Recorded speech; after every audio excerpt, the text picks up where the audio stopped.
La verdad es que a la magnitud de la crisis que dejó la situación de ayer en el Parlamento y el ida y vuelta político tan agresivo que hubo y que hay todavía a esta altura de los acontecimientos entre las partes, uno podía pensar que el tema del valor del dólar iba a estar más problemático. Mariano Borodich, buenas tardes, ¿cómo estás?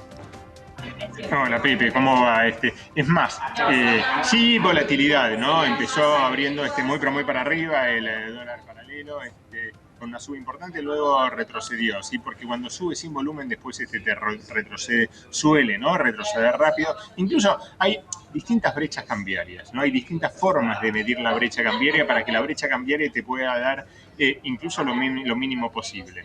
Mira, por ejemplo, no compararlo con el dólar mayorista, que está en 829 pesos, sino compararlo con el promedio, que está el dólar en los bancos, que está a 880 pesos.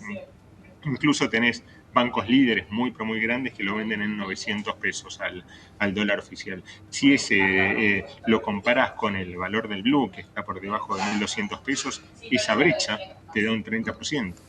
Entre 900 y 1170, ¿no? Entonces, se puede decir de alguna forma, ahí que la brecha esté en el 30%, mira qué chiquita. Pero claro, del otro lado, Pepe te dice, no, en realidad la brecha la tenés que tomar desde el punto de vista del dólar mayorista, que está en 830 pesos, contra el contado con liquidación, que es el dólar financiero fuerte, que está en casi 1.300 pesos, y ahí la brecha sí es del 55%, ¿no? Después hay formas intermedias de medirla también. A partir, vos decías recién, la cotización del dólar Banco Nación. El Banco Nación es el que suele tener el tipo de cambio más bajo, por lo general, de todos los bancos, que está en 849 pesos ahora.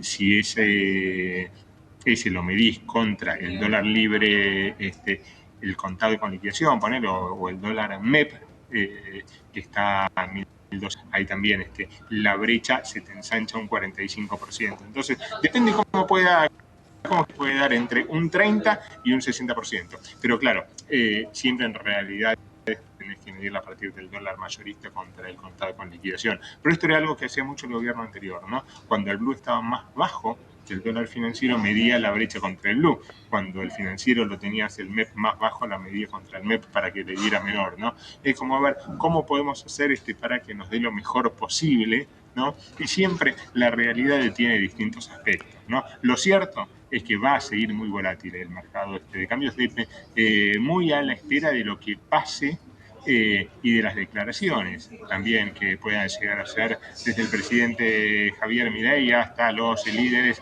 de la oposición, ¿no? Y lo que puede llegar a pasar en el Parlamento. Estamos ya en una cuenta regresiva. Que vuelva atrás no significa tampoco que no se vaya a hacer ninguna de estas medidas.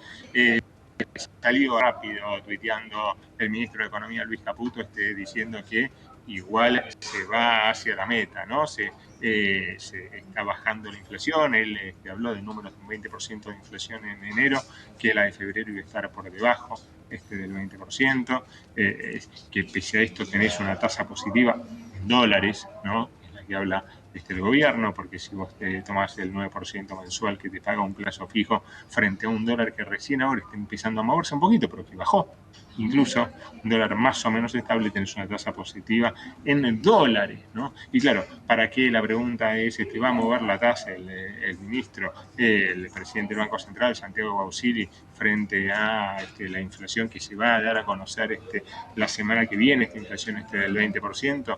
Y la respuesta es no. ¿Para qué van a mover la tasa? O sea, ¿para qué van a subir la tasa de plazo fijo si el dólar, con todo este lío que tuviste anoche, lo seguís teniendo más o menos controlado, ¿no? Por debajo de los 1.300 pesos.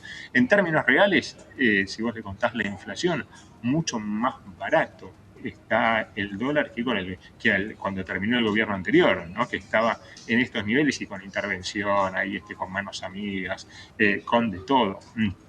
Por eso es que la tasa del plazo fijo se va a seguir manteniendo en estos mismos niveles, no la van a subir para no aumentar el déficit cuasi fiscal, ¿no? Que eso es lo más importante. Si vos subís la tasa, Pepe, también te sube el costo del financiamiento, y eso ahí frenas mucho la actividad económica, porque, claro, descontar un cheque para una pyme, un adelanto en cuenta corriente pasan a ser mucho más caros, financiarte vos con un préstamo personal o con la tarjeta de crédito también se encarece muchísimo. De ahí que la meta hoy del equipo económico está en la licuación, ¿no? La licuadora, licuar pasivos monetarios, que ¿qué significa en liso y llano? Mientras tenés una inflación acelerándose a un 20%, si vos pagás un 9% ahí de intereses, significa que estás achicando la deuda, ¿no? Vamos a ver, simplemente una pregunta. ¿Cómo se ve el mercado cambiario? Y vos nos diste unas muy buenas definiciones. La situación parece más o menos controlada. Sin embargo, cuando arrancaba el día, la situación de los bonos en el exterior era preocupante. Tenías caídas de entre el 5 y el 7%. Hacía presumir un día muy complejo de todo punto de vista. ¿Por qué crees que no se traslada aquí? El tema primero es el volumen, ¿no?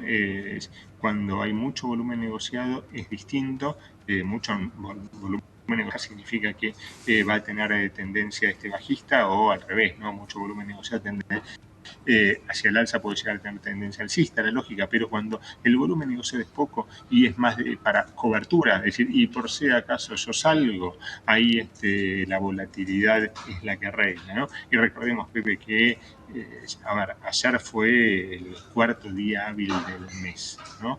Y es clave el cuarto día hábil del mes porque es el máximo plazo que tienen las empresas para pagar sueldos. Muchos igual no cumplen y pagan después, pero significa que estuvieron en periodo de venta de dólares para poder tener pesos y pagar los sueldos. Ahora muchos tienen que pagar las tarjetas, incluso empresas también tienen que pagar las deudas, cubrir cheques a los proveedores. Y enero fue un muy mal mes en ventas, entonces claro, tienen que salir a vender dólares. Por eso es que lo que está pasando hoy en la plaza financiera es que está seca de pesos. No hay pesos, es lo que dicen en las cuevas, y por eso es que el dólar se mantiene en estos niveles. ¿No hay pesos por qué? No hay pesos por la malaria, ¿no? Por la caída de la actividad económica, porque nadie está vendiendo nada, entonces con lo que facturan no les alcanza para cubrir todos los costos, ¿no? Para cubrir el alquiler, para cubrir los sueldos de los empleados, con lo cual tienen que salir a vender esos dólares que tienen, ¿no? Ahorrados, el canuto, salir a venderlo y para hacerse de pesos para pagar las cuentas. ¿Por qué? Porque si vos hoy pedís un préstamo, bueno, en el banco, digo, las líneas ya las tienen prácticamente todas tomadas, pero igual la tasa está muy cara, ¿no? De financiarte con el banco, y ni te digo con entidades extrabancarias, ¿no? Que son mucho más altas las tasas. Entonces, es decir, bueno, si el dólar está controlado, está así, incluso tendiendo a la baja, y es más negocio en la lógica salir a vender dólares para hacerme de pesos que pedir un préstamo personal que me va a salir carísimo después. Mariano, gracias por el contacto. Gracias.